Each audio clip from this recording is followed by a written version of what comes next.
Okay, this is my new girlfriend out here, sitting on the porch.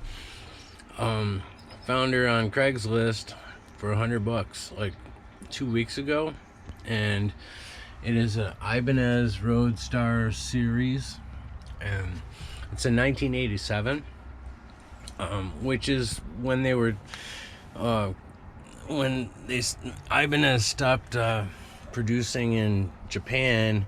It's a crossover kind of version to Korea, and I know they don't get a lot of good reviews and stuff like that, and especially by Scott Grove and stuff. That guitar is really cool. 1987 Ibanez Roadstar series.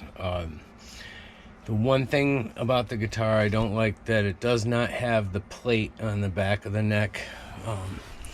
The plate back here is just standard.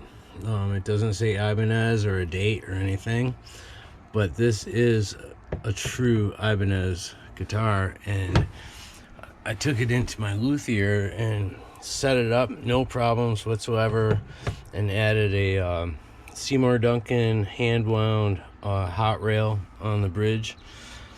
He checked out all the electronics, very good. I love this thing. This thing cranks, and I've never knew about this kind of tremola here, and it did not have the arm for it, so I found this on the Amazon, and it does fit and it works. And when I bought the guitar, it was locked down, standard like most people do with Strats and stuff.